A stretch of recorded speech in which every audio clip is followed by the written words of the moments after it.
Just when I thought I couldn't find my way out, yeah, I searched the God in me to find my way out. I know it can seem way out, but the Creator flows to and through me from way out. I'm talking way out, yeah, yeah, yeah. See, if you believe in the God in you, it's a better place. Creating the force and the power to live a better. Just know that love and joy and peace is one and all of the same space. That you were chosen just like God.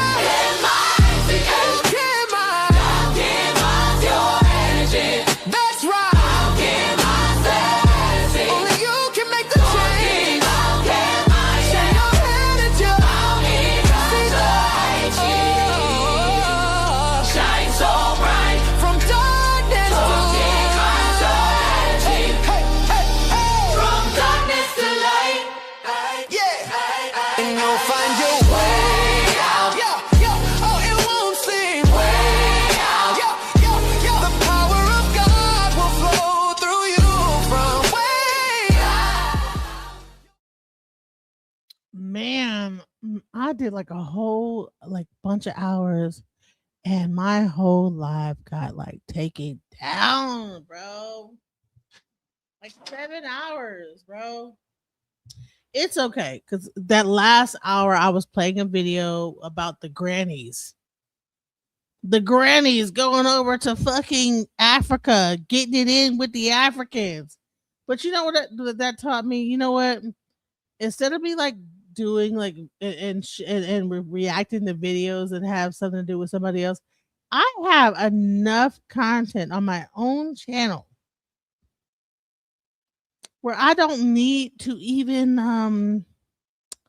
I don't need to go anywhere else, right? I don't really need to. I have 2,300 videos on my own channel, bro. So I'm just you know what? From now on, I'm just gonna react to my own videos, because that was crazy. Because I did so much. I mean, that was 7 hours worth of just, and I'm like, God damn, bro. I mean, I get it. That one video, whatever. But that's bullshit. That's some bullshit. That's a lot of time. And then they just took it off because whatever, but it's okay. So let me just say this. I'm going to I'm going to just start just doing my own stuff. I'm just focus on the actual content that I even have on my own channel.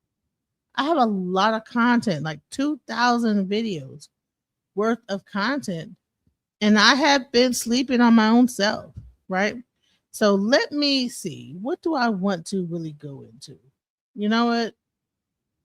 What video do I want to choose to discuss? Because now I feel like I have to get up on here and make something happen. Because I'm dude, this is bullshit.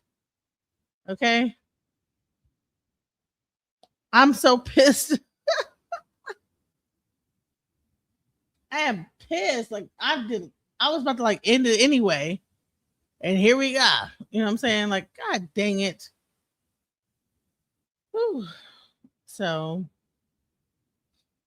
let me see. There's so many videos. I have so much to talk about on here. It's a lot of stuff. I didn't realize how many videos I have on. It's a lot of videos I have. I could really go into. Hey, what's up? No more mainstream. Don't let it discourage.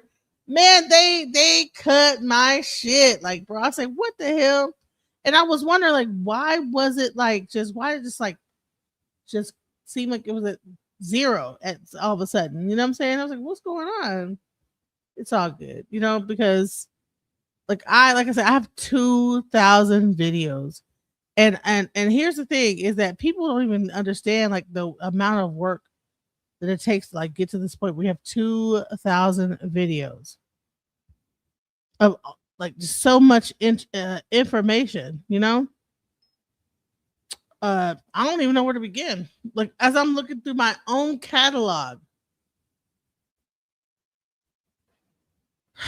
it's a lot to like even just to think about what you could actually do a show on. You know what? I'm gonna do a show. I'm gonna do the thing with Brother Oba. Let's see, Brother Oba. Or no, hold on. Let me even think of it, brother.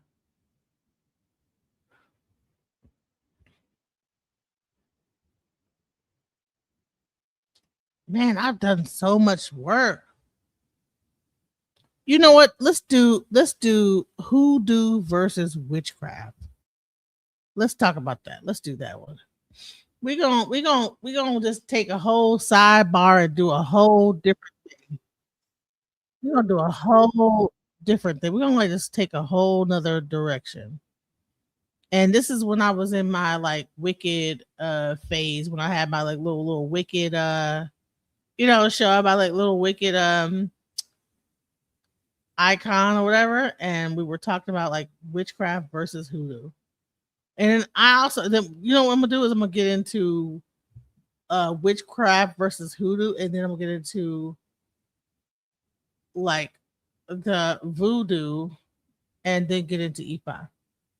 So let's go into it. Here we go. And she went from being a Moor to a high priest in Hoodoo.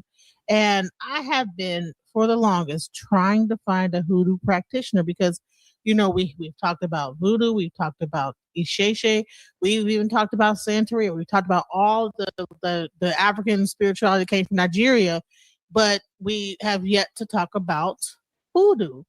And I hope to like find some Samgomas out here if anyone knows any, but we're gonna really go into every different aspect of African spirituality. But without further ado, I want to bring up Sister Queen Tail. Huh? Hello, hey, you look absolutely beautiful. Thank you. Much love to you. Thank you. So, you know what? Listen, this is the way we do our interviews.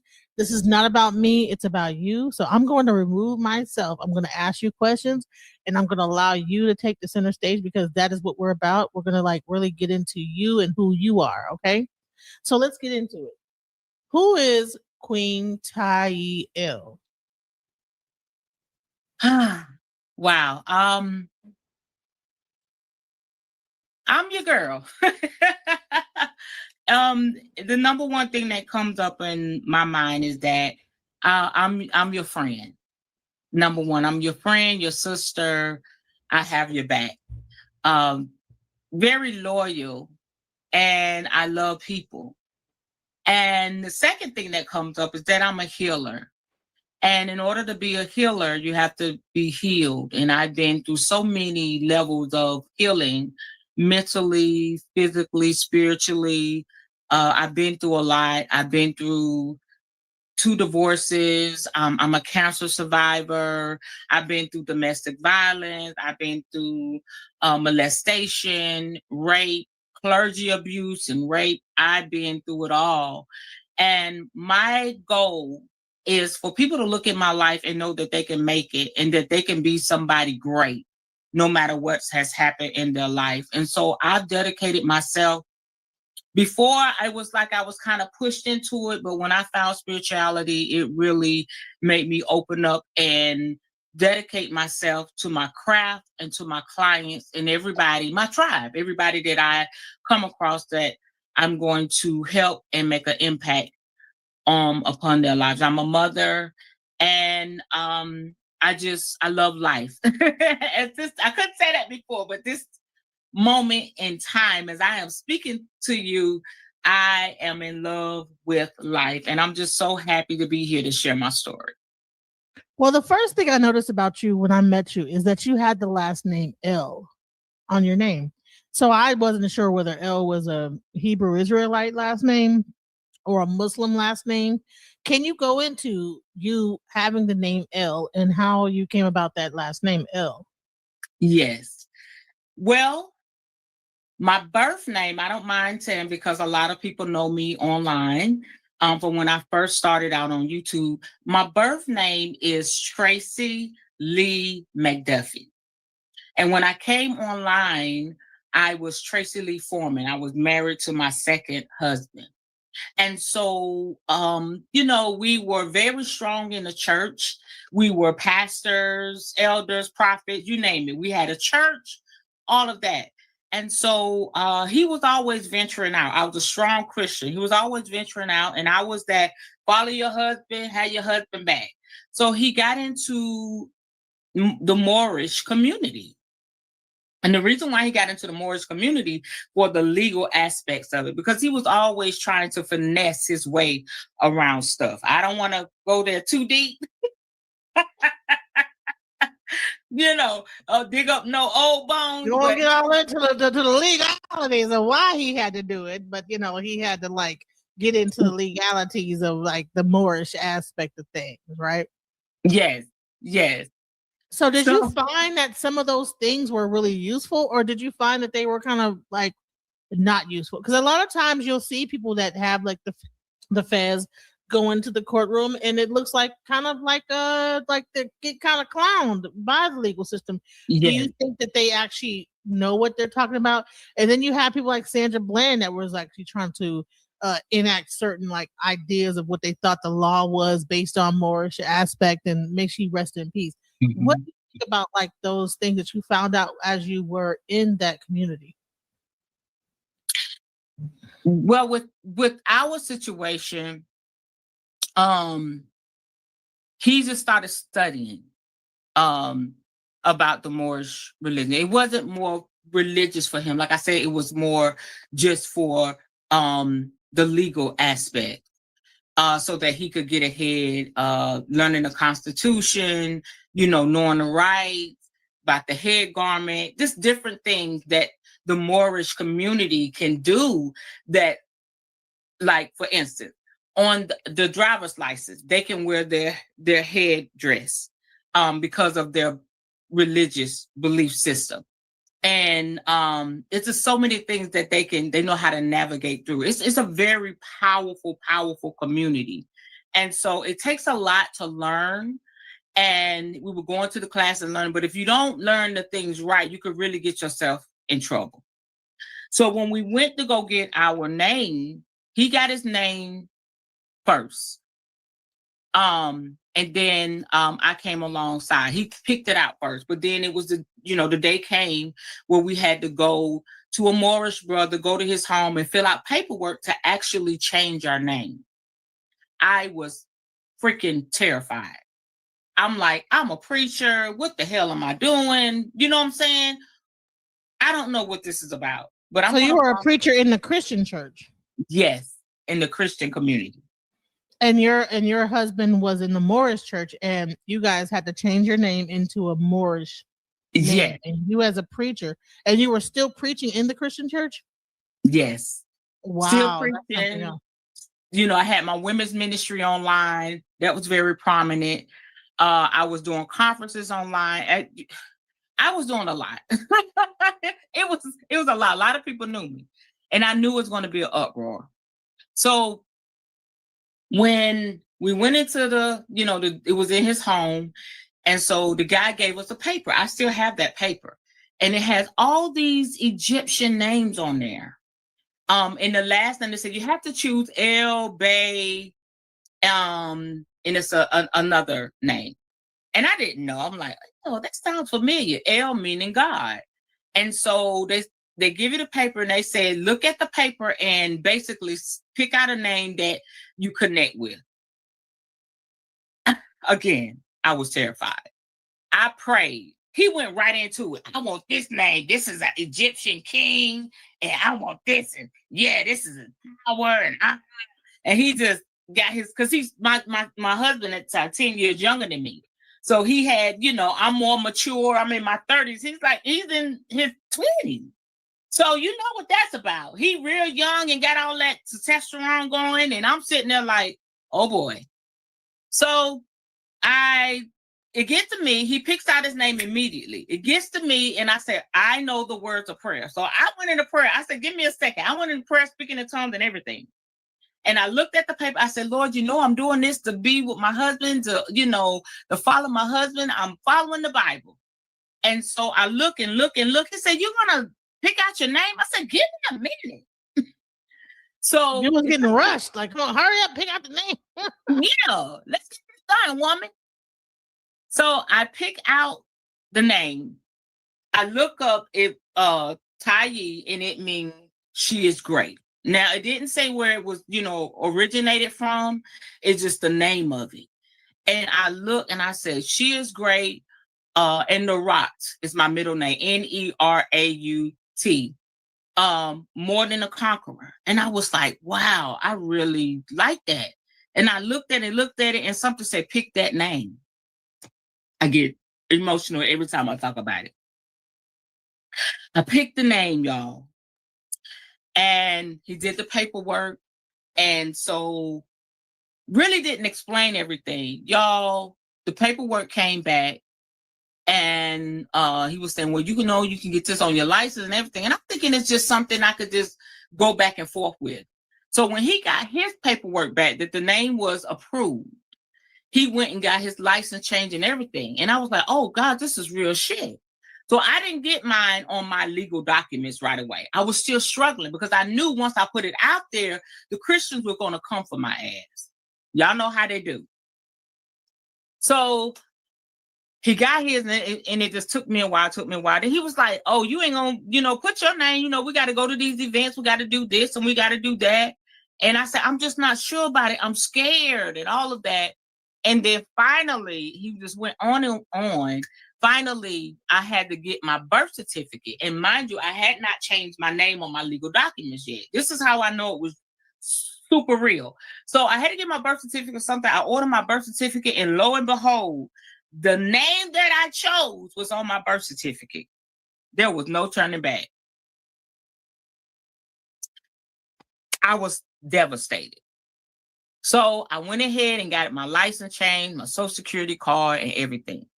So I'm just battling with this thing. So one day I went online and I said, let me look this name up. Let me look up Tayi. And it's an Egyptian queen. She was an elder. And she was a businesswoman. She was well respected in her community. People loved her. She was amazing. And when I read who she was, and she looked like me with a lot. When I had my hair down, the statue they have of her, her features and everything, it spooked the hell out of me. If y'all look her up, you'll see her on YouTube everywhere. And so when I saw it, I was like, wow, this is what I'm supposed to do. And I just accepted the name. And then I made a separate page. I had Tracy Foreman, where everybody was at. And I said, I need to have a separate page. I'm going to do this, low key in the background. And so I was working a 2-page, and I just felt like I was living a double life because I wasn't telling everybody my name unless I had to do something legally. And then one day, the Holy Spirit, I believe, God, came to me and said, there you go. There it is right there. Thank you so much.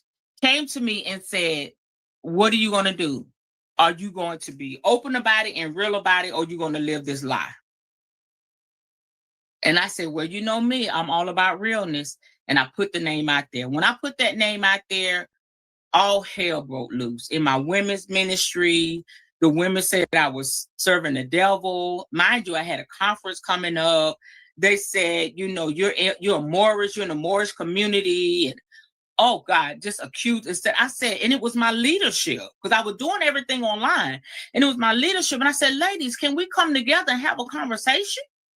And they would not come together. My apostles, my prophets, they did not want to come together and have a conversation with me and see what was going on.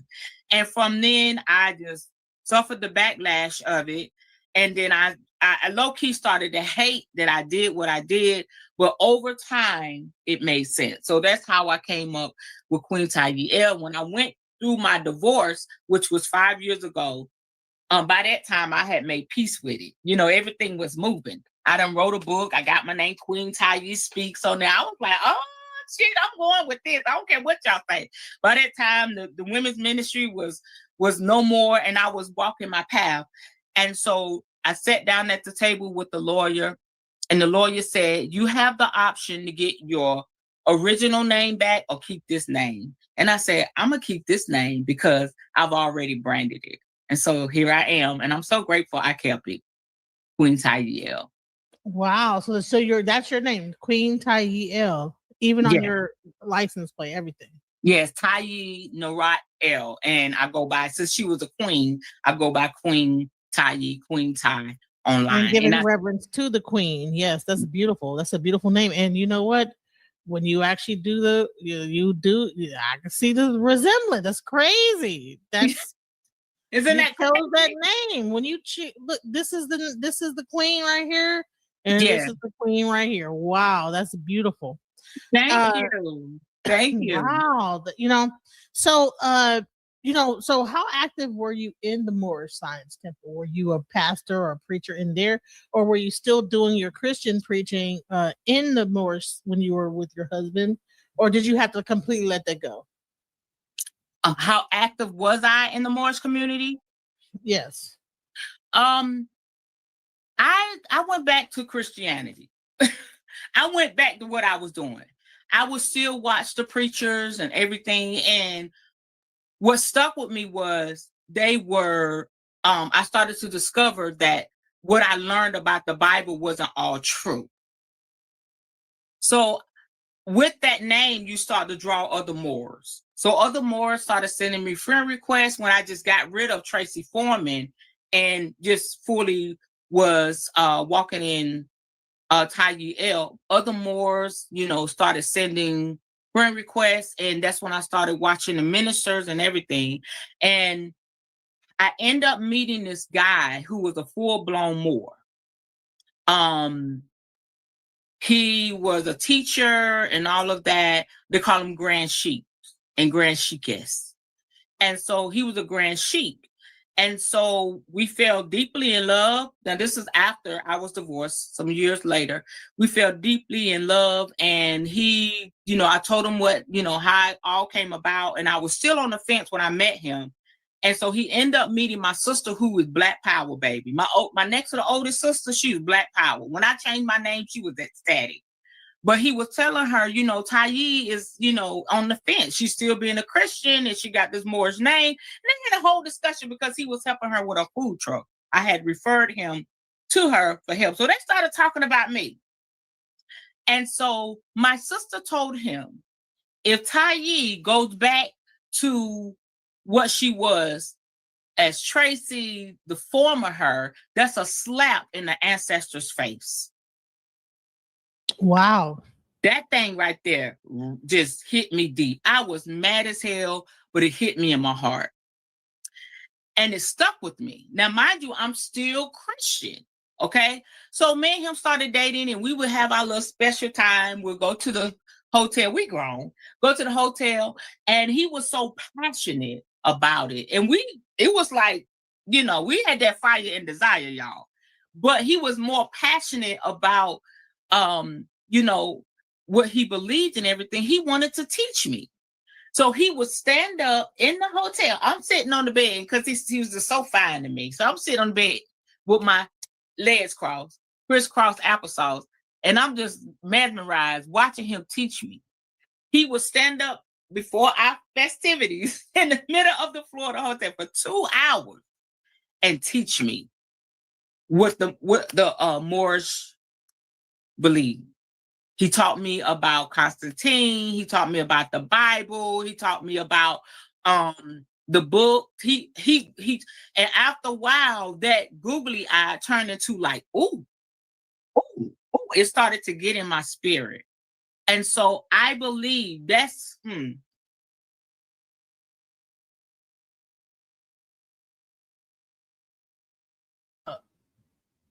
hours? Y'all trying to get it in, and he talking about he preaching for 2 hours? I'm like, baby, if you don't wrap that bull stuff up, we in the hotel. What the hell? 2 hours preaching. The hell? What like, for 2 hours? Honey, she was in love with this dude because ain't no way somebody gonna like be preaching to me for 2 hours and we at the hotel and it's time to get it in. I'm like, if you don't cut that, shut up. I'm an asshole though. I'm getting emotional. I believe that's when spirit started working on me to get me where I am today. And these are, you know, this is tears of joy, y'all. I'll never go back. No offense to anyone. I never go back to Christianity. I know too much to go back. I've seen too much. You know, I've healed. It's so much. I'm getting ahead of myself, but that's how, you know, it went for me.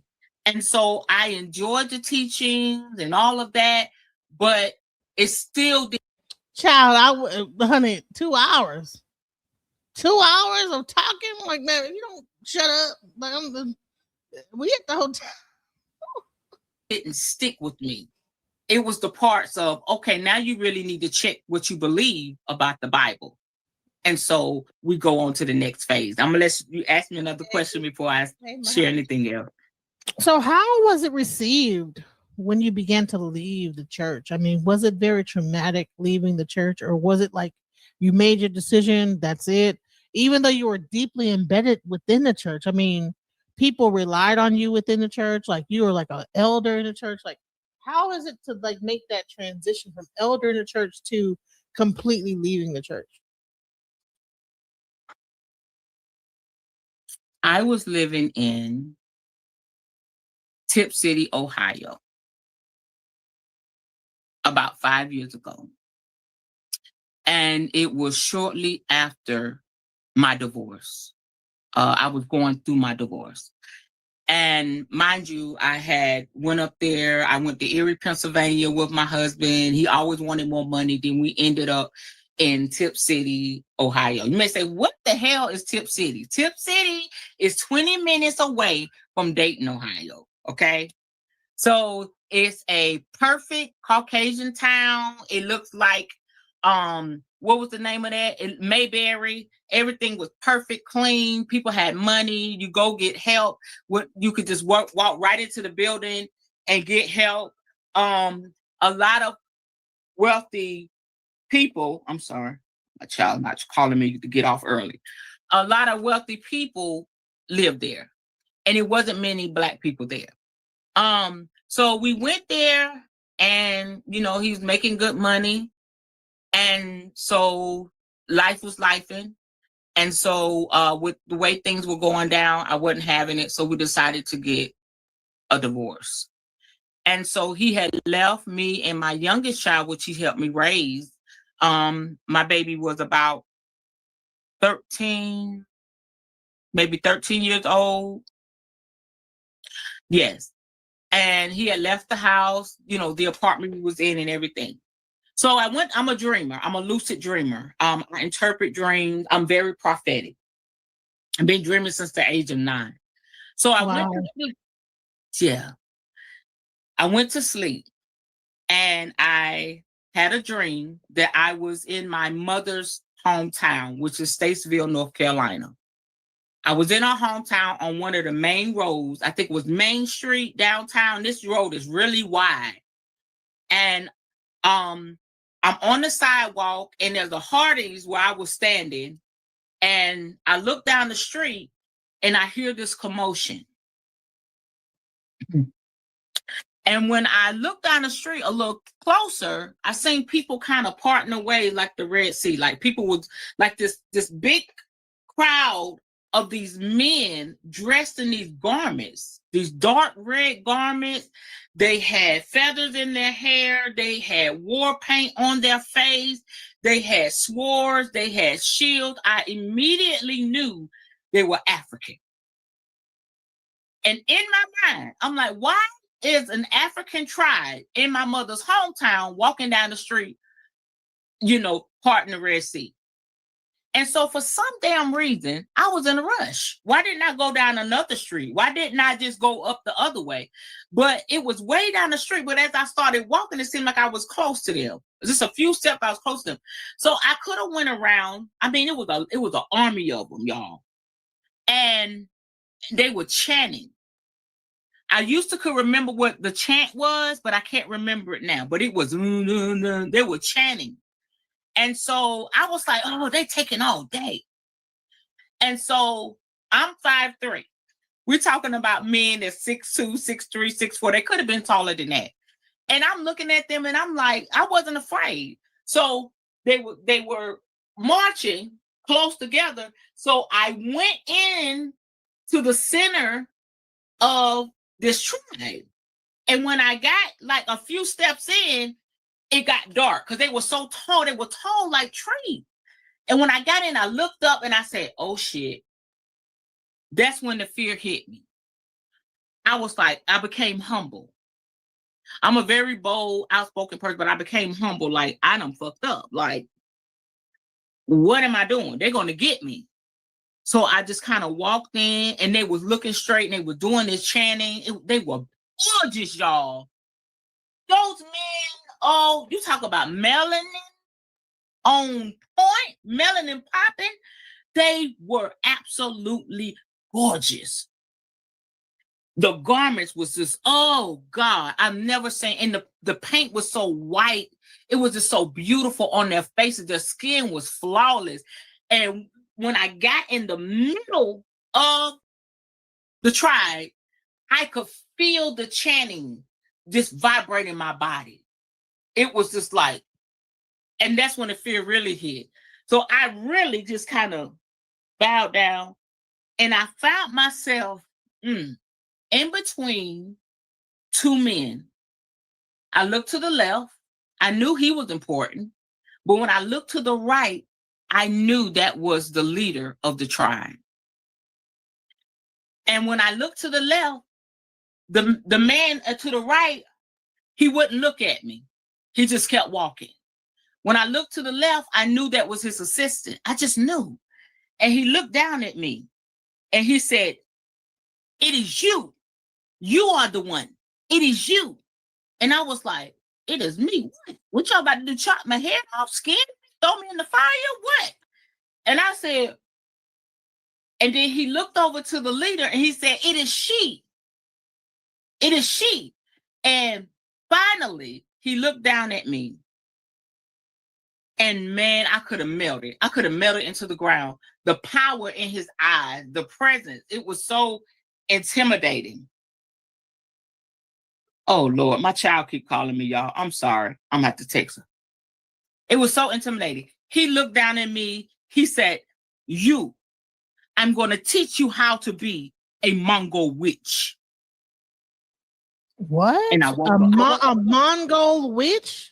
A Mongol witch. What? I had no clue what that was. I don't know what it is either. That sounds wow. Yeah, they're in the Congo.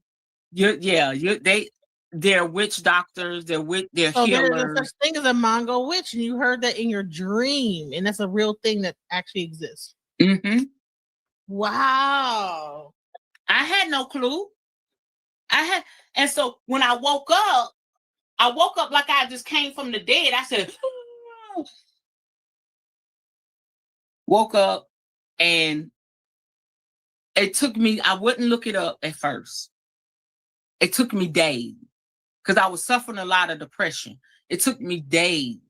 I wouldn't tell anybody. I didn't talk to anybody. I was like, I'm a preacher. I'm a prophetess. I done dreamed about some ancestors that said I'm a witch. And I toured with this for like a few years. I didn't tell anybody. So one day I finally got the nerve to look it up. And lo and behold, if you want to look it up, put it on the screen. They look like me. They're beautiful people. They're witches. They're healers. They work with herbs. Those are my people. And it blew me out the water. And so, that's when I started sneaking and learning about witchcraft on my own. And so when you were having the interview with Ryan, and the young lady was having her moment about different things that she believed in, everybody in their respective places, and Ryan so lovingly said, listen, I respect people where they are, and you have to give them the applesauce. He is so right, because when I started to learn on my own, I didn't have nobody to teach me. I would look up this stuff about witchcraft, I would literally just like dry heave, like I was gonna throw up. Wow. Because we have to deprogram ourselves, but I didn't know that's what was happening. And I would get so sick, and I would just look up a little bit at a time. What is a witch? What about herbs? It's just like spirit started leading me on my path. And I said, well, I can only do a little bit at a time. And so, I just, I was on Pinterest. Pinterest was my friend, and YouTube was my friend. And I would just look up a little bit at a time till I would just get so sick. I would have to, wait a few days and start studying again. But I wouldn't stop. I was terrified, but I wouldn't stop. Most people would say that sickness is because of demonic possession or a demonic energy that is the reason why you were getting sick. Would you feel that was what that was? Can you repeat that? Most people would say that the being sick is that demonic energy that you were like looking into. Would you say that that's what that was? Yes. They would say that. That's what I thought in the beginning. Now being where I am, it was the energies that be. When we talk about demons, when we talk about demon possession and all of that, those are energies that be, because we carry both in us. We carry what we call angelic, which is the light. We carry what we call the dark, demonic. But it's really not what we've been taught. So it was basically what I was learning was really debunking what I had been taught. And somehow I knew that, in order for me to get this new knowledge in, because, remember, I had been with the guy and I had learned some truths, and I couldn't deny that it was the truth. So I realized that my body was trying to reject it, because once you push something in you for so long, you're going to regurgitate it because you're not used to it. And somehow I knew that's what was happening. That's the best way I can describe it. So you were a priest or what I would say, evangelist. What were you in the Christian church? Can you repeat that? I'm sorry. What was your position in the Christian church? Was it like evangelist, or what was it? What was your position? I started out African Episcopal Church, Methodist Church. My mom was an alcoholic for most of my life, up until the age of 9 years old. My grandmother took care of us. My mother would go on her drinking binges and abandon us. It was 5 of us, but me and my older brother and my youngest sister caught the last part of it. So my mom had been raised in church, but she went through a lot of horrific things, and that's how she became an alcoholic at the age of 17. Became an alcoholic up until 17 into her late 30s. And so we suffered a lot. So one day she would come to the house, get sober, come to the house and sit us on her lap, me and my younger sister, and just speak life into us. Somehow she knew. So I guess looking at us grow up as young women and stuff, she was like, I got to get my shit together. So at the age of 9, Mama finally got herself together. She went through the detoxing. She went through all of that. She didn't go to any AA meeting.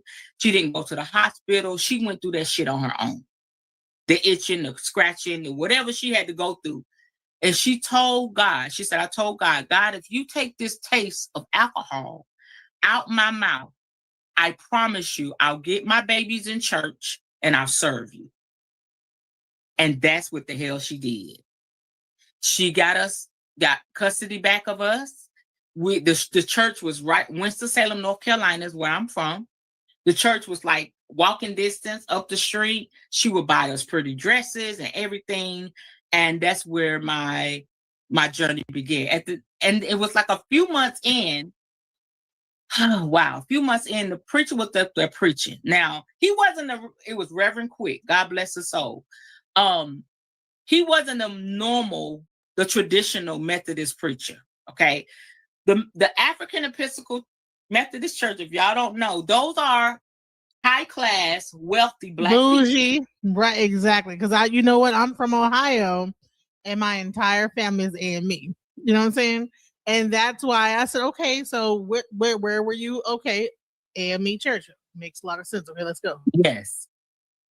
So yeah, they're sitting there with their finest suits and hats be about this big, and won't clap, won't say amen, won't lift a hand. Right. That's because that's for the lower class people to do that. You know what I'm saying? They try to like mimic the Catholic Church as much as they can. Right. So Reverend Quick will be in there. Yes, hallelujah. He'd be preaching, right? So the church is really big. You got 3 rows and long pews. The churches are fabulous. They're gorgeous. My mom would catch the back seat, and she had a friend on the other side. And Mom and them, and I forgot the lady's name, they had the Holy Ghost. Mama being there, just lighting the church up, and we would sit there like, Mama get the holler, I get the rocket. Because you can't even do all that in the AME Church. Come on now, you can't get no Holy Ghost in no AME Church. Right. They're gonna be like, what is going on now? That's the devil. Yeah. What's all this acting out? What are we doing here? Where's the Diddy? Where's the Diddy Black folks? Trust me, I know my whole family. Listen, I'm glad you know. I was going through. I was like, so you were actually you actually got an elder position in the AME Church. Oh my God, that means that you were to get a female elder position in the AME Church. That means you were pretty high up. Yeah, pretty deep embedded. Pretty, because the AME Church is almost similar to their layout is almost similar like to the Catholic Church. Like even if a church like breaks down or like maybe their pastor like passes on, they have a structure to where another pastor will like move to that area and take over that church. It's very like organized, But when you find out about the AME Church even deeper and find out one of the people that started the church, you'll find the roots in the Hoodoo religion. Yes. And that's what I wanted to get into. So people will think, okay, this is the bougie thing for the Black bougetto, people, the bourgeoisie of the Black community. But if you dive deeper, you'll find out that the actual starter of the AME Church was a Hoodoo practitioner. Could you go into that? Yes. We was talking about that, and I actually did a little research. Okay, before it came, how did it get to the States? Is of course our ancestors were African. They brought them here, and so then we were the colonizers. They started to put their beliefs, their white Jesus, started incorporating that. They knew. Do you not know that they watched the African people? They watched them do spell work. They seen the powers that be. In order to capture somebody, you have to take a moment to study them and see what they're about. So this is my 5 cents. I feel like they were intimidated by the African people. And so what do people do if they're intimidated by you or afraid of you? They try to dim you down, right? Yes. And so they brought them here. They stripped them of everything. And so they probably said, don't you do this, this is the Jesus, this is what you got to do, slaves serve your masters, blah, blah, blah, blah. Teach them all this. So the African knew what they had was powerful. So they had to find a way to practice their craft and do Christianity. That's how Hoodoo came. It is African spirituality and Christianity. And that's how the Africans were able to practice and still do their spell work and magic and all of that. They incorporated it with Christianity. That's what hoodoo is. So that's where it originated from. So the gentleman we talked about, he's actually in my Hoodoo Tarot book. But his name, I'm going to give you, and it made sense. His name is Bishop C.H. Mason. And he was the first senior bishop of Church of God in Christ. And CGOIC. It's Kojic. C.H. Mason. Right. So he started there, but he actually ended up in the AME church too, because I thought it was AME, but no, Kojic makes more sense. That's where you get all like the people that's getting the Holy Ghost. Mm-hmm. That's where you get the people wearing white. That's where you get all like the head wraps and all that stuff. Wow. So was it like, so am I wrong with the AME or was it Kojic? Yeah. And it says something, he came from out of the Baptist. Right. So was he, so did he start like, so was it AME Baptist or was it Kojic? So was it like a Kojic church he came out of, or was it like, maybe it was Kojic, because it makes a lot of sense, because Kojic has that whole, they brought the whole like getting the Holy Spirit, all that stuff, wearing certain like clothing, all white. Everybody have to wear white when they come to church. Okay, so maybe I was wrong about the AME church. Am I wrong? Yeah. Maybe it was somebody else that practiced. I wouldn't say you're wrong. It might have been just the Kojic church. Maybe I knew it was some church that there was like some pastor that was mixing in the African spirituality into the Christianity. Yeah. So it's the Kojic church. Okay, let's go. My bad. I had the AME wrong. Let's go. Mm-hmm.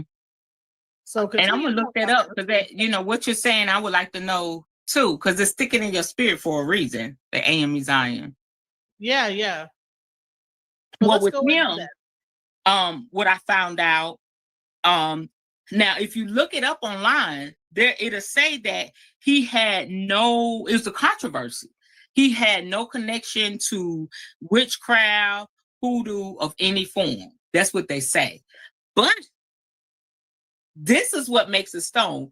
He was born to former slaves. His mom and his father, Jerry and Eliza Mason, were former slaves.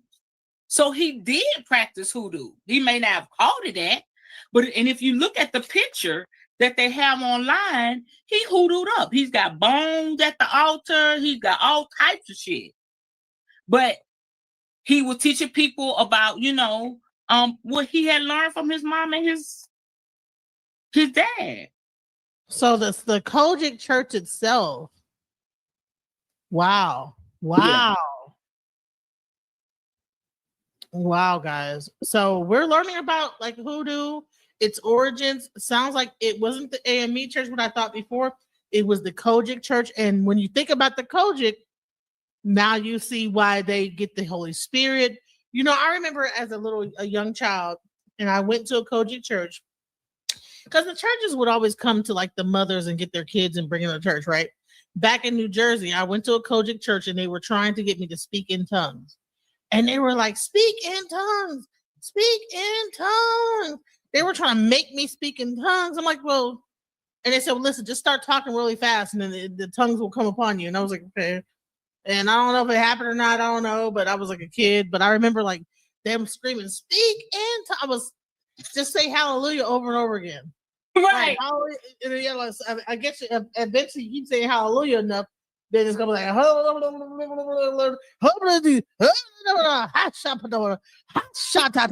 whatever it is, you know what I'm saying? So let's go. So you ain't got it yet, baby. Go back down.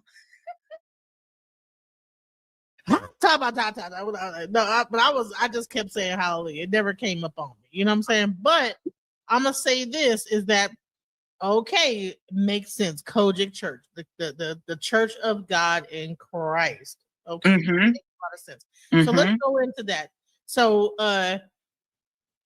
hoodoo came from this pastor. Well, it came from Africa. But then he brought it to America through the church. Is that what we're saying? Is that what happened? I think he was like the first to really openly practice. But everybody knew. It's another book that I have. The young lady got it from her grandmother. So I think he was the one that brought it to the Christian community.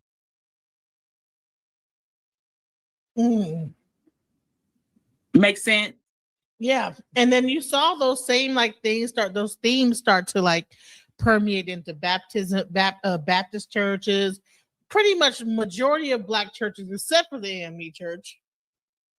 Because that was the bougie church. That was like we're trying to be like the Catholics, right? Mm-hmm. Yeah. Are like, you know what I'm saying? We're singing hymnals, and that's all you're gonna get. We're gonna sing some hymnals, and we're gonna be very, very bougie with it, and not be doing all that ghetto stuff that the other churches are doing. And so we're so cute. Right. So we're so demure, we're so classy, and so so yeah. So then let's go into how did you become from all that? So you never actually, even though you were married to Moorish men, you still practice Christianity, and shouts out to the Moors for not just making people like practice Islam and be married to a woman and still allow them to practice what they want to. Shouts out to that. Mm-hmm. But two marriages to two different Moorish men, or just one marriage and then like the relationship, and then you go into how did you get into Hoodoo? How did that transition happen?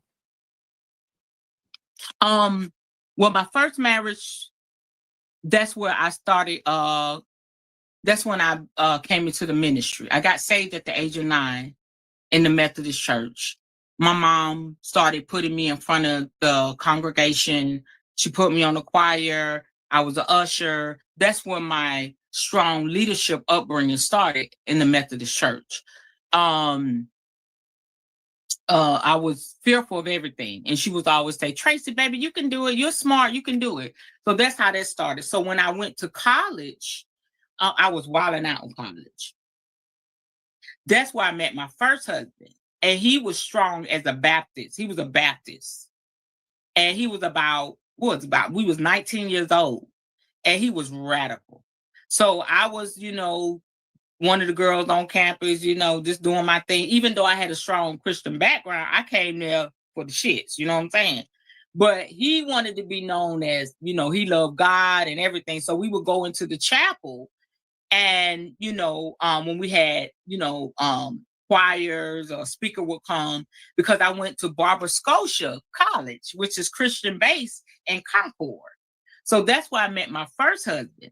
And he would be in the pulpit stomping, acting like an old Baptist preacher.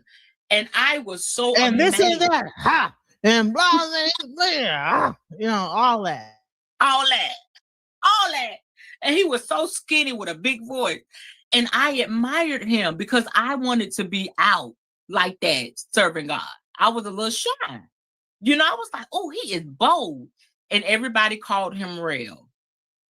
And so, lo and behold, out of all those people, I caught Rev I, and he started to notice the lifestyle I was living. And he was like, you need to go to church with me, acting like an old preacher. You need to go to church with me. Why you out here with these boys? Why you out here? Blah, blah, blah, blah, blah. And so that's how me and him connected. And I ended up getting married at 19 years old. And before we got married, I went to his initial sermon.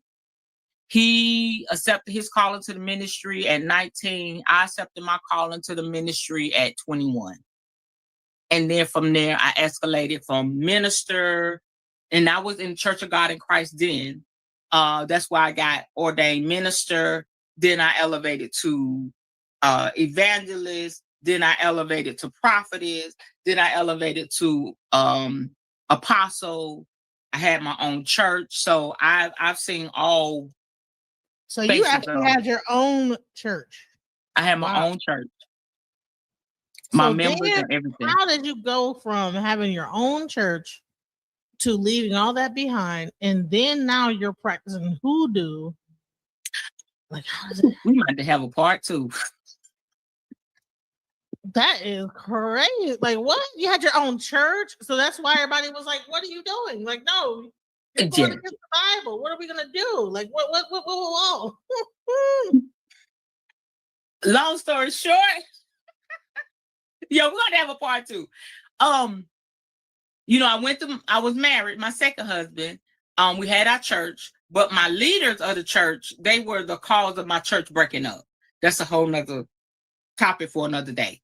So that hurt me real bad. We stopped pastoring. I was kept doing my ministry online. My women's ministry online was rather big. And so I kept doing that online. And then by that time I tried to go back to pastoring, but with my marriage falling apart and all of that, it scattered everybody. It kind of scattered everybody. And so when I walked into Hoodoo, witchcraft and all of that, it was like toward the edge of my women's ministry. So my women's ministry had already shut down.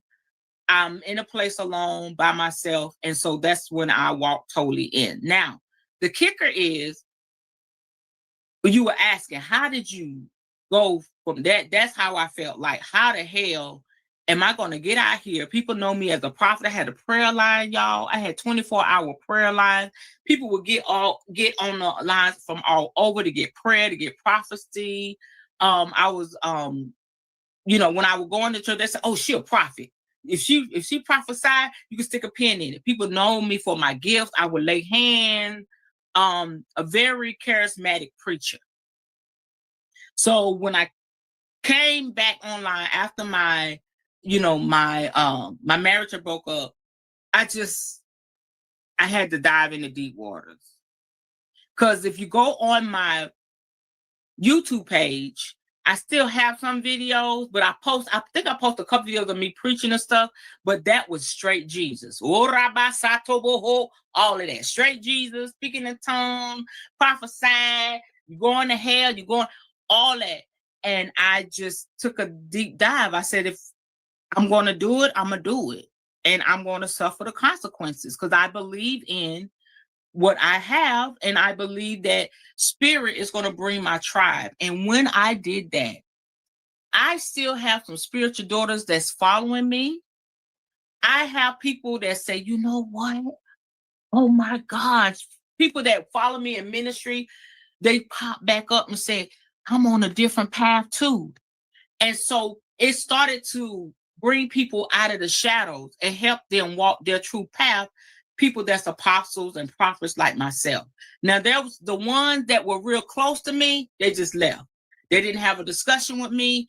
They went away, which is so freaking good, because y'all know how Christians do. You go, you do something they don't like, but become a witch.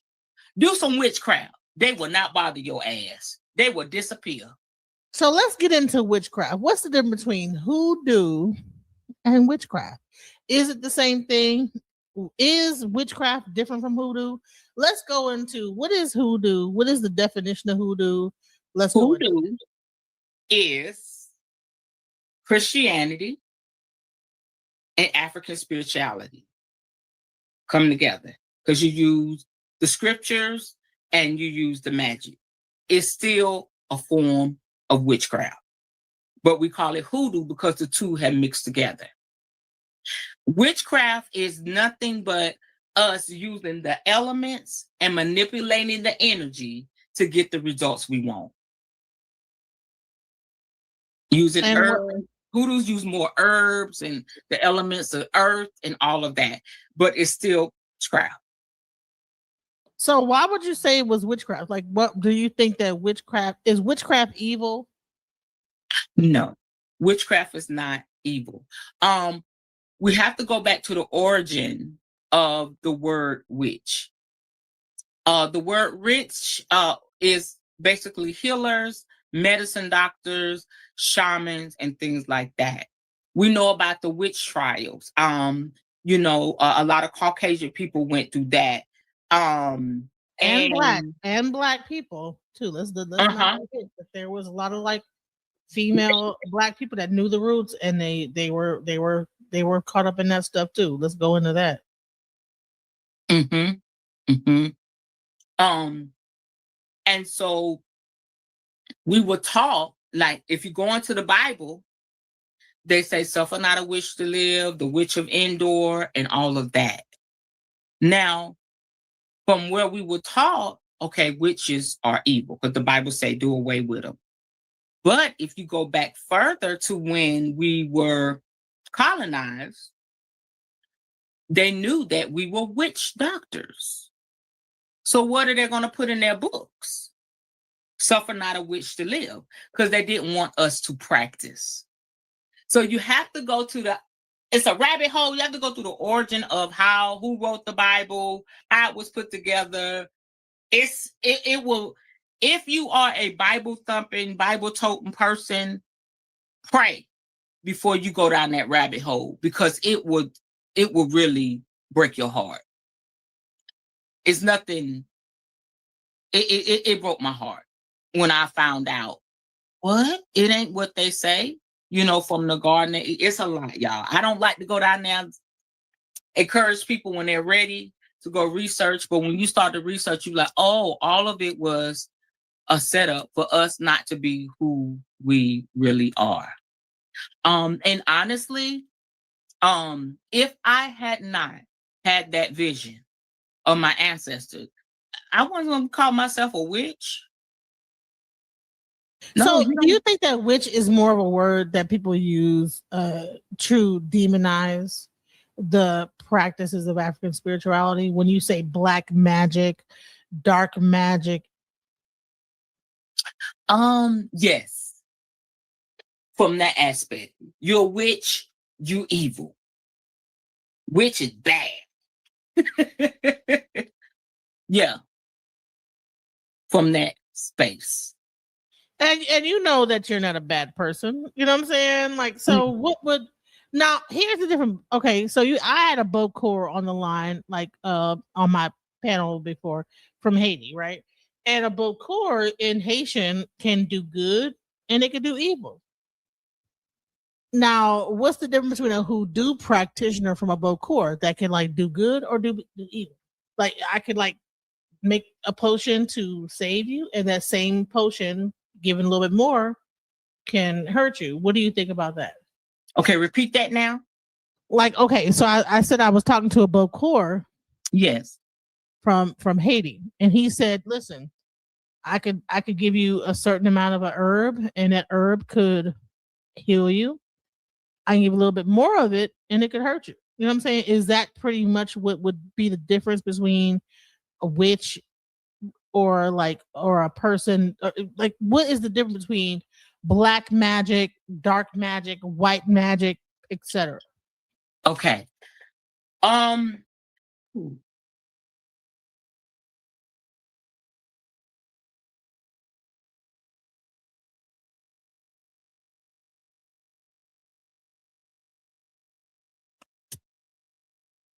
I need to answer this accordingly. Okay. Let me say it from my point of view. When I started out loving light, if I'm gonna be a witch, it's loving light, loving light. But the reality of it is, everything is not love and light. Okay. So we've been taught that, if you go a little further, like if you get past, okay, being a witch is not bad, I'll just be a white witch. That means you don't do anything to harm anybody. You do things to heal people. You do things to help people. It's love and light. Oh, no, we're not hexing anyone. But if you keep moving in your craft and working with the different deities, working with the different spirits, you'll realize there's a duality to all of this. There's a duality. And so when it comes to wow. Yeah. And you know what? And you listen, I think I'm realizing the same thing too. Yes. Because I tried to come off love and light for a long time, but you know what? People will keep fucking with you. Yes. And at some point, you gotta say, you know what? Enough is enough. That's enough. And you have to say, listen. Mm-hmm. Mm-hmm. That's why I got my little. That's why I got. Hold on. That's why I look, bum. You know what I'm saying? Yes. Stop fucking with me. Y'all keep playing with me, okay? Right. You know what I'm saying? Because Okay. I'm gonna keep it real. I'm just gonna go there. So love and light. And so when the spirits, and that's another topic for another, when the spirits start coming to me and saying, okay, so XYZ doing XYZ, what you gonna do about it? What? I'ma love them. No. Because I'm gonna teach you something about hoodoo. So I said, I can't do that. I can't get anybody. I can't hex anybody or whatever. I'm gonna give y'all something I teach in my school. When it comes to hoodoo, this is a big thing in hoodoo. When it comes to hoodoo, they don't believe in karma. What? What? They don't believe in karma. Oh my They don't God. believe in karma. They believe that karma has already been paid for my ancestors. I got in the book. This lady that was, yes, that's what changed my life. That when you have to, because they believe that justice, we have to, if somebody does something to you, are you going to let them to keep doing it, or are you going to fix it? So they believe that anything, any karma, any backlash, the ancestors are, they'll take care of it. Because they will come to you and say, you need to take care of this. My grandmother. Oh my God. That's what happened to me. Yeah. Man, listen, when I wasn't saying shit about what people were doing to me, my life was hell. But when I started getting up there and saying, man, fuck that bullshit, don't fucking play with me, my life changed dramatically. Mm. When I started to assert my power, yes, let's say, I don't give a fuck what no one got to say about me, it changed everything. It's like, but I thought that I was supposed to be good, love, and light. Okay, I'm not gonna say no. Okay, and I was living in hell. right. Let me grab something. Let me grab something. And we might have to do a part 2 because my child she's at work. But listen, Nepal have some question because Nepal was like, she was talking about how, she's actually Dominicana, and she was talking about how like she came up, she was like, man, she's been actually commenting, but for some reason her comments aren't showing up. But like she go ahead, Nepal, real quick before you go. But yeah, I watched the whole stream. It was extremely interesting. You are a very amazing, adorable, regal. I love the way you present yourself. I have a really huge question. It's not really from my dad's side. Ironically, most of the stuff that you talk about, I didn't even know what it was called. Most of the stuff that you talk about is something my mother and my grandmother used to do all the time. Hi. I'm good. I'm on the phone. But call me. Well, okay, I just wanted to say hi. And I need to talk to you about the conference. Okay. Sorry about that. I'm picking my daughter up from school. I want to ask you, how much of the Bible do you use in your practice? Because I'm very intrigued. I was interrupted. I'm sorry. I was saying one thing, but basically I've seen my grandmother and my mom do similar things to what you practice. They never called it anything. I don't think they even know what it is. But how much of the Bible do you actually use in your craft? All of it. Okay, yeah, I want to hear from you on that part 2, or even a little bit right now, if you can explain that to us. This is very interesting. One of the main things that, and it's a great question, and thank you for the compliments. Thank you for being on and listening. Let me go back. When I started practicing, and I finally put out there that I'm a witch, you could have heard the pin drop online. And my spiritual daughters and people that I look up to started coming out the shadows. I was trying to, and I'm an intercessor. I'm a prayer warrior. That was one of my gifts in the church. So I didn't know how to navigate. And I'm going somewhere with this. So I will pray and I'll be like, spirit, but I felt out of place. And then it would bubble up in my spirit. I want to speak in tongues.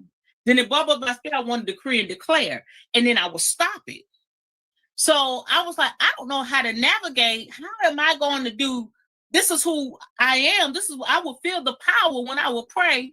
And then I'm trying to do this. Spirit came to me and said, you don't separate the two. They work hand in hand. It's who you are. And so the Bible, I believe strongly in the Bible. I believe strongly in Jesus because Jesus did some things for me, baby. You understand? Spirit said you incorporate the two. Your craft is your craft. And I tell everybody that talks to me, come my way, it's customizable for your journey. So if you feel like you don't want to use the Bible, don't use it. If you feel like you want to use the Bible and decree and declare some things and some things resonated with you, okay, use it. Because that's where your power is going to come. That's where your faith is, your magic. It's all about energy. If somebody believes in something strong enough, it's going to manifest in their life. I feel that in my head. Just as Jesus, if people believe in Jesus, they call on Jesus, what's going to happen? Jesus going to show up because Jesus was a deity. So don't let anybody. So that's why I get a little attitude. I say, you got to do it this way, that way. No, you do it like you do it. And that's where your power lies. And I knew one of my strong points. I could preach, Revelation, Bible.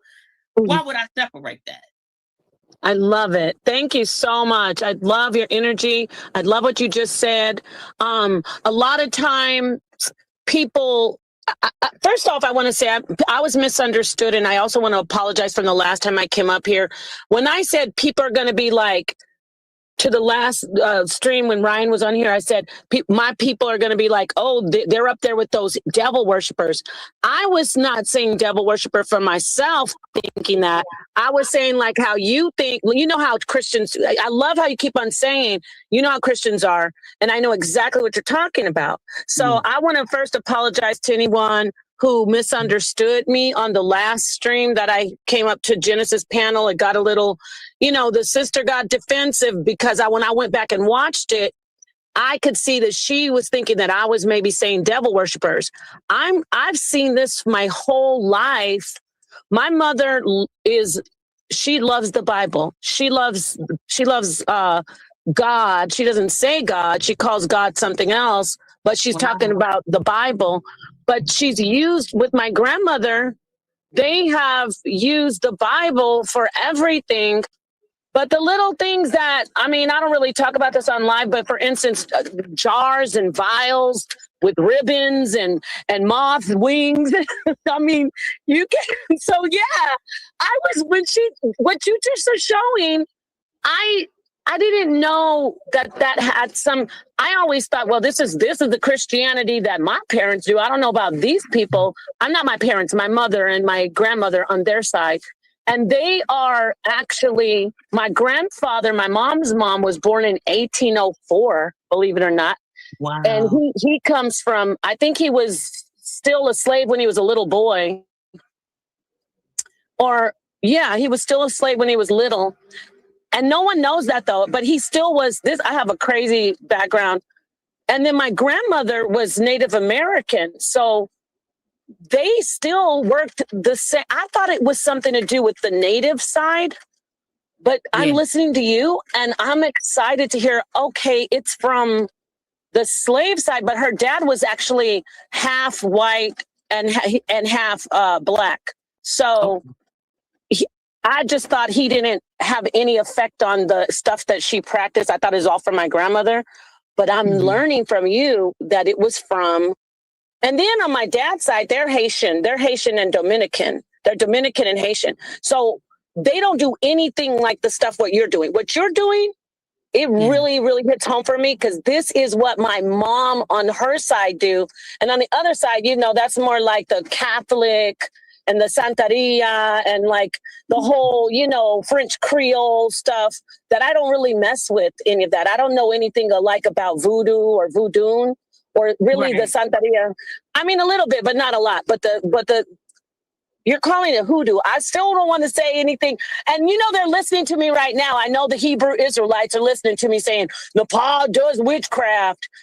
I agree with you with that word. That word, which has been stigmatized because of King James with his hatred toward our people, toward people who look like you and me, toward keep going there. Go ahead. Yeah, yeah. King James did all those murders. Let's talk about that. I want to be a part of your part too, because we need to stop talking about burn the witches and burn this.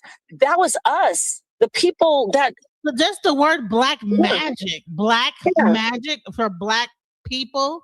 For black magic.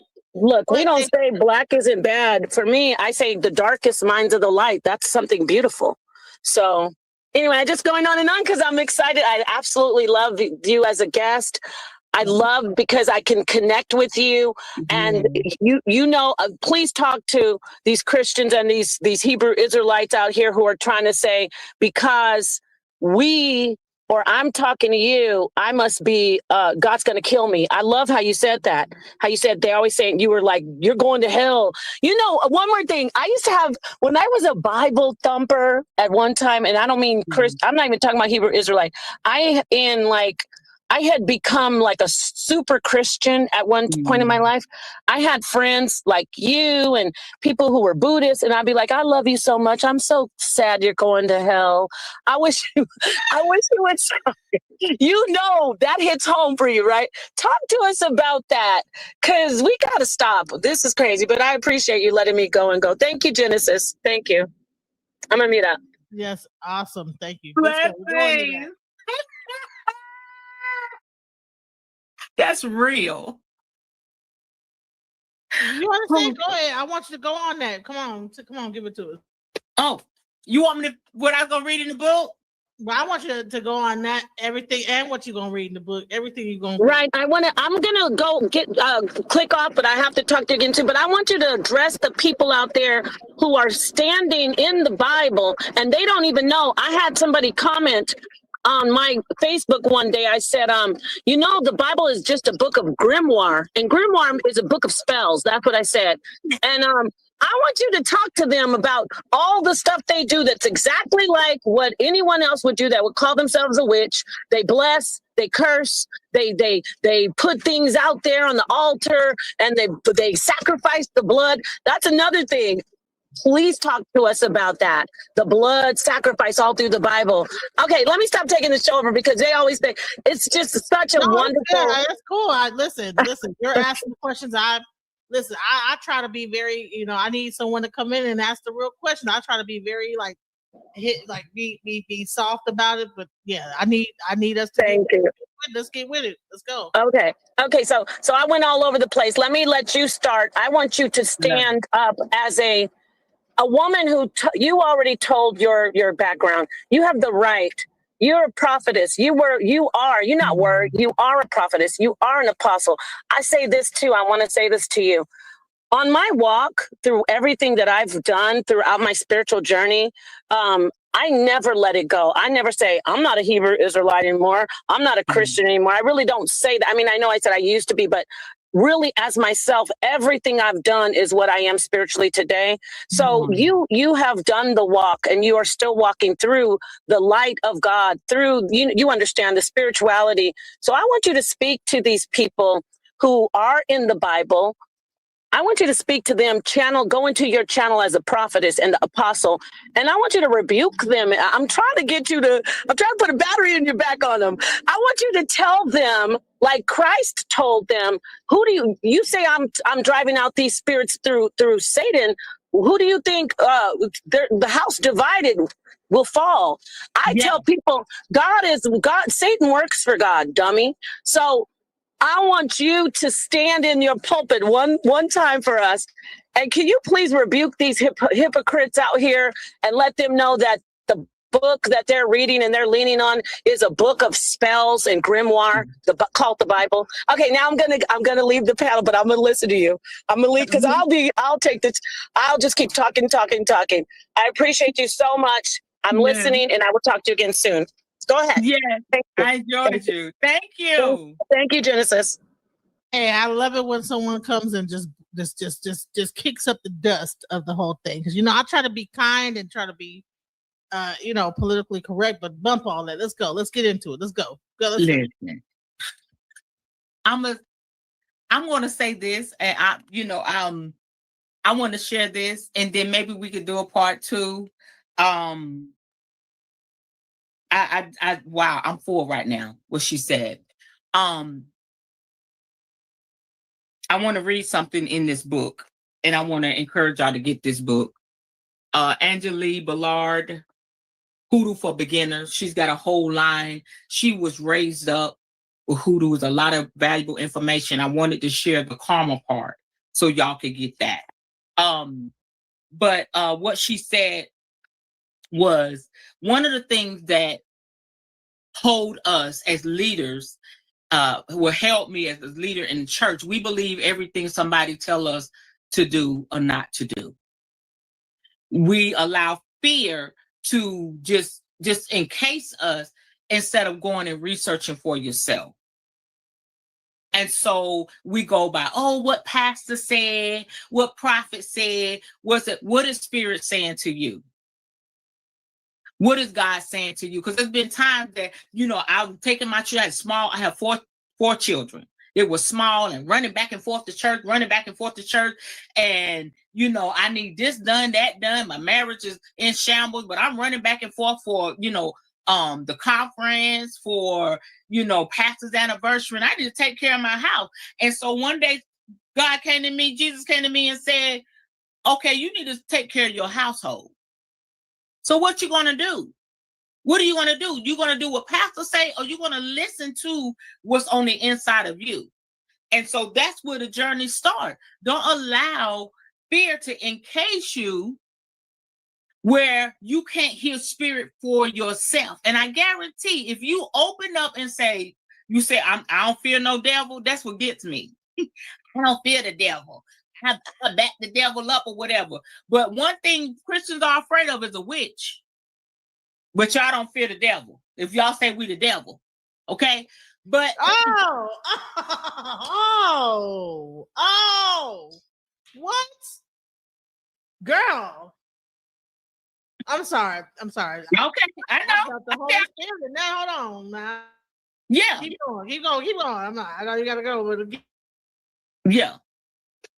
So that would trip me out. I mean, people I stood shoulder to shoulder with, casting out devils, bringing spirits out. All you're doing is conjuring up the spirit to leave and go. So, but that's another teach for another day.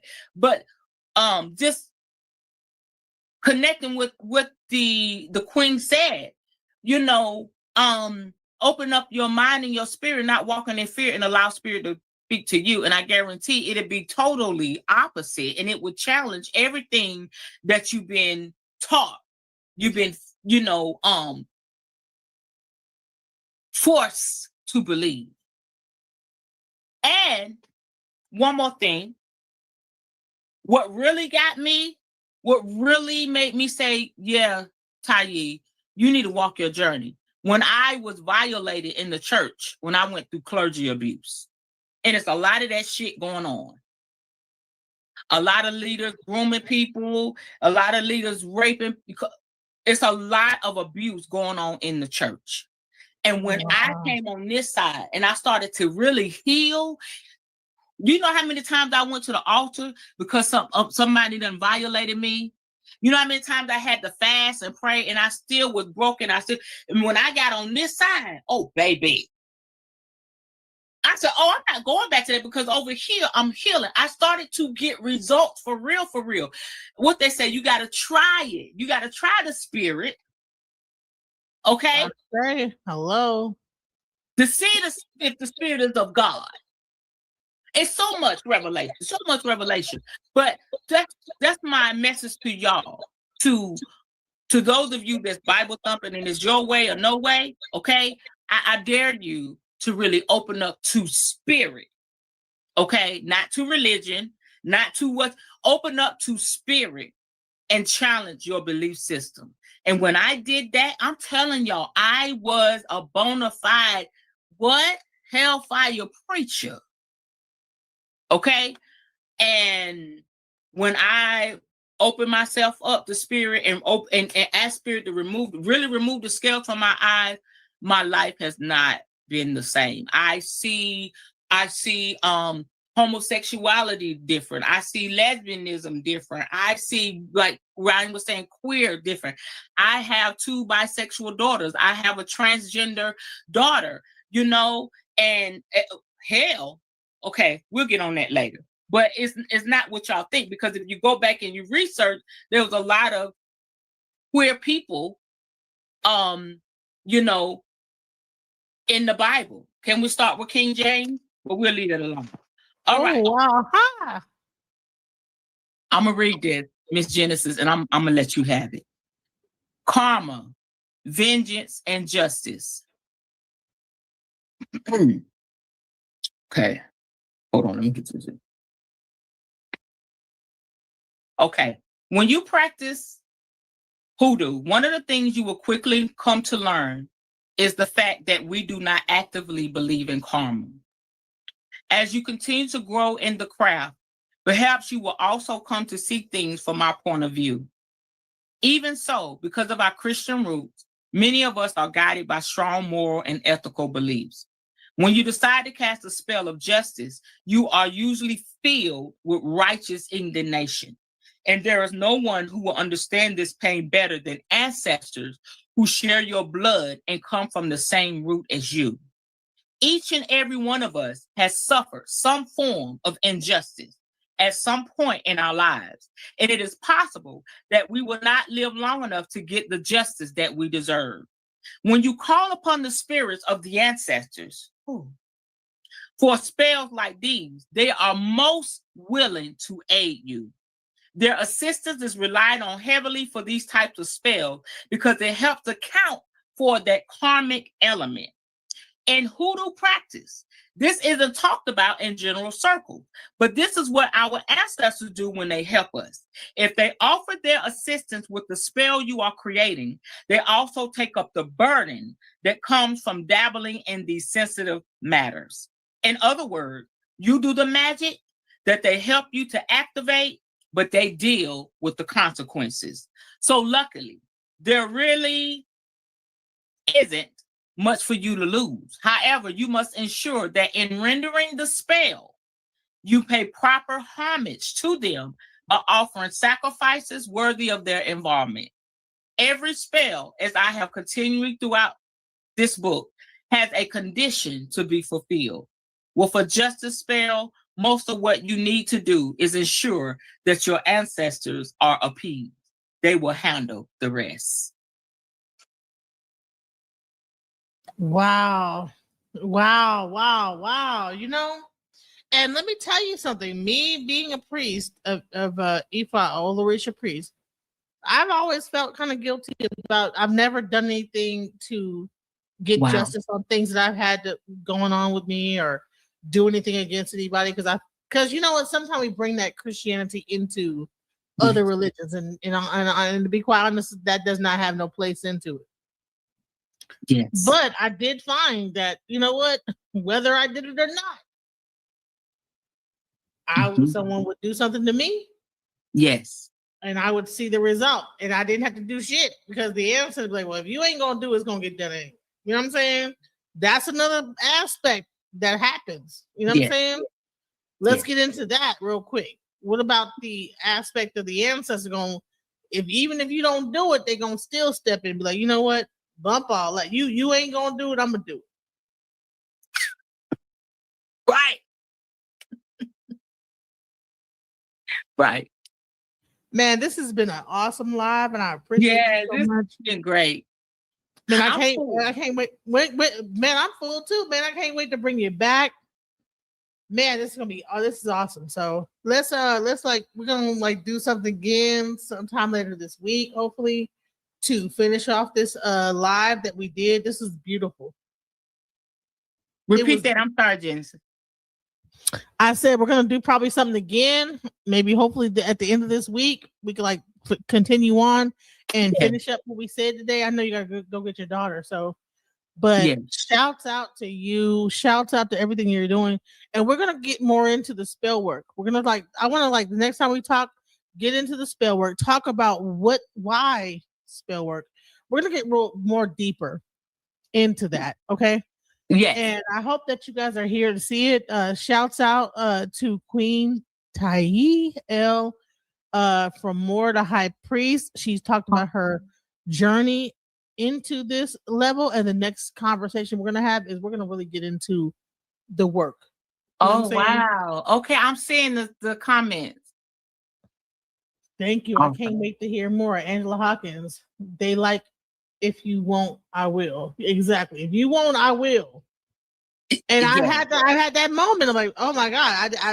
I said, listen, I'm not gonna do, but guess what? They will do it. So sometimes you will think somebody did something against you, but really I ain't did nothing. You know what I'm saying? Because the man says ain't nothing to play. When you tap into that energy, yes, ain't nothing you can do. Like, hey, I'm like, hey, listen, you it's justified. So hey, you know what I'm saying? So right. And that's where you get like, okay, is it good? Is it bad?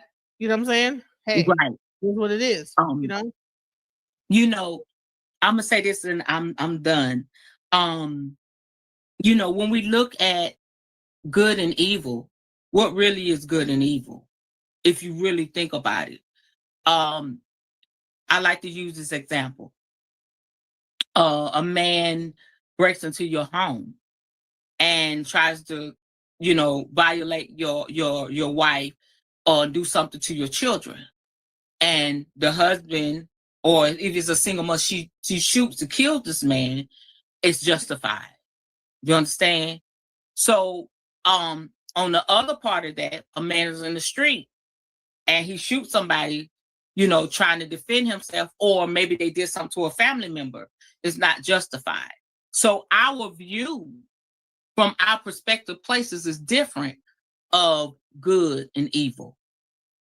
justified or not justified. So right. Yeah.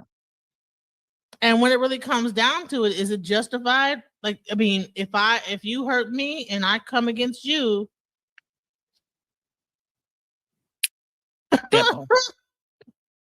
I'm done, Miss Genesis. Shouts out, much This love to Queen. You got energy on this show. Thank you. Thank you for coming. I appreciate you. Much love and peace and much. Alchemize your energy. Darling, let your spirit be free. Don't give up. Keep on pushing through. Now is the time. It's all up to you. Alchemize your energy. My friend, let your spirit be free. Don't give up, keep on pushing through. Now is the time, it's all up to you.